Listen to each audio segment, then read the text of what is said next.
করছি। কি প্রয়োজন? ইয়া আল্লাহ, নবাব সাহেব। বাপ জানার জন্য আপনাদের মায়া কান্না কাটতে হবে না। তিনি ফিরে আসছেন।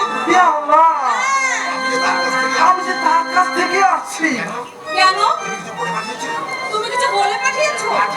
আরে পাঠাবেন কি? তার তো ভয়ানক বিপদ।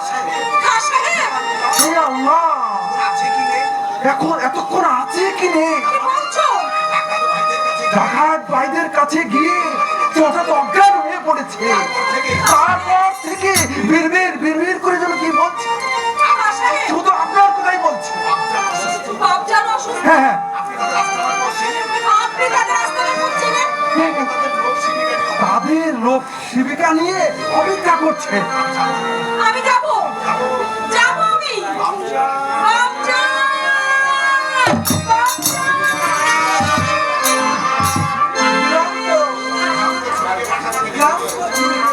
পেশাব থেকে বের করে এবার জীবন খেলার জাবর বলে ওর হাতে তুলে দিতে পারলে আর তাকে খুঁজে পায় কে?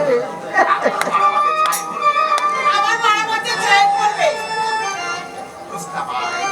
ভাই, কিসের ফোন দিয়েছে? আরে ফোন দিয়ে আনবো কি? হে আল্লাহ, এখানে দাঁড়িয়ে হ্যাঁ, কি করছেন এখানে দাঁড়িয়ে? আরে আমি তোমার কথাই ভাবছি। কোথায় যাচ্ছেন? হে আল্লাহ, আমাদের সময় হয়ে গেছে, আমরা চলে আসি।